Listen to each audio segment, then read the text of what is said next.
আসসালামু আলাইকুম dear viewers. আজ আমি একটি ক্লাস করব। এই ক্লাসটি হলো need to plus verb present form. এই নিড টু কি? নিড টু শব্দটার অর্থ হচ্ছে প্রয়োজন অর্থেই আমরা নিড টু শব্দ ব্যবহার করতে পারি। নিড টু শব্দের অর্থ হচ্ছে প্রয়োজন অর্থে, প্রয়োজন অর্থে।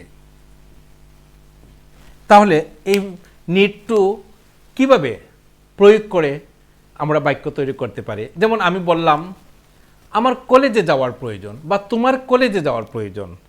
আমি একটি বাক্য বাংলা লিখব, আমার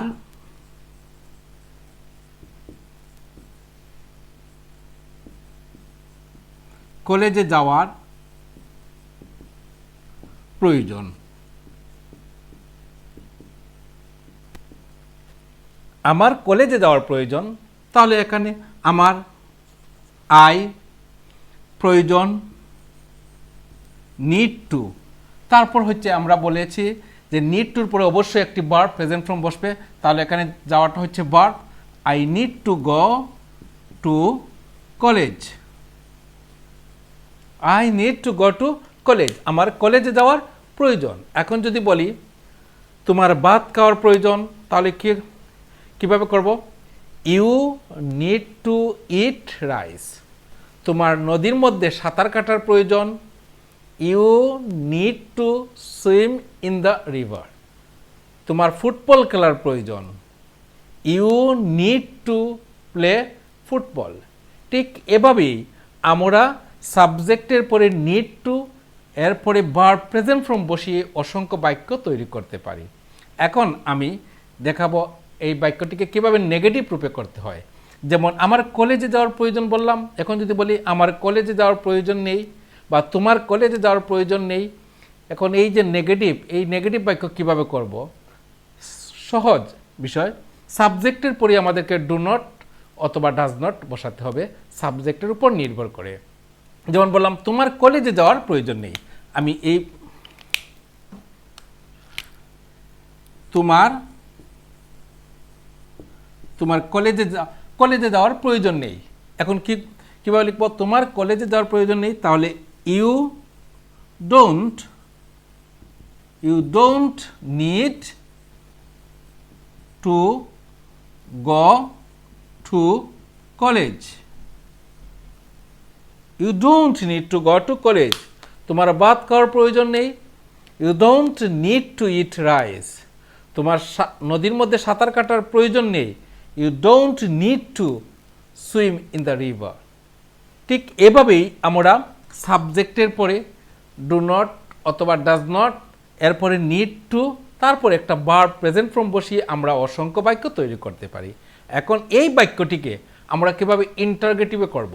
যেমন বললাম তোমার কি কলেজে যাওয়ার প্রয়োজন আছে, বা তোমার কি কলেজে যাওয়ার প্রয়োজন, বা তোমার কি ভাত খাওয়ার প্রয়োজন, তোমার কি কলেজে যাওয়ার প্রয়োজন।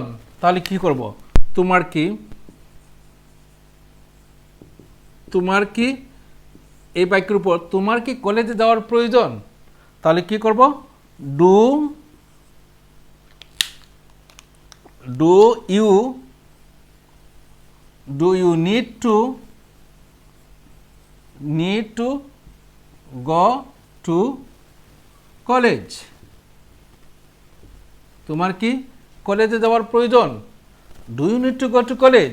তোমার কি ভাত খাওয়ার প্রয়োজন, তাহলে কি পাবে? তোমার কি ভাত খাওয়ার প্রয়োজন, do you need to eat rice. তোমার কি সাঁতার কাটার প্রয়োজন, do you need to swim. তোমার কি ফুটবল খেলার প্রয়োজন, do you need to play football. ঠিক এভাবেই আমরা অসংখ্য বাক্য নেগেটিভে পরিবর্তন করতে পারি বা নেগেটিভ রূপে বাক্যটা তৈরি করতে পারি। এখন এই বাক্যটিকে যদি আমরা নেগেটিভ এবং ইন্টারগেটিভ অর্থাৎ হাবোধক এবং নাবোধক দুইটার সমন্বয়ে কীভাবে বাক্য তৈরি করব? যেমন বললাম তোমার কি কলেজে যাওয়ার প্রয়োজন নেই, তোমার কি কলেজে যাওয়ার প্রয়োজন নেই, তাহলে কি হবে? স্টেট, শুধু ডুর সাথে নট বা ডাজ থাকলে ডাজন্ট, ডোন্ট অথবা ডাজন্ট। যেমন তোমার কি কলেজে যাওয়ার প্রয়োজন নেই, আমরা এখানে যদি নেই শব্দটা প্রয়োগ করি তাহলে কি হবে? Don't you need to go to college?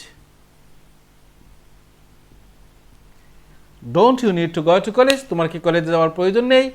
তোমার কি ভাত খাওয়ার প্রয়োজন নেই? Don't you need to eat rice? তোমার কি সাঁতার কাটার প্রয়োজন নেই? Don't you need to swim in the river? তোমার কি নদীর মধ্যে সাঁতার কাটার প্রয়োজন নেই? Don't you need to swim in the river? ঠিক এভাবেই আমরা need to এর সাথে verb present form বসিয়ে আমরা অসংখ্য বাক্য তৈরি করতে পারি। আজ এখানেই, ধন্যবাদ সবাইকে। আসসালামু আলাইকুম।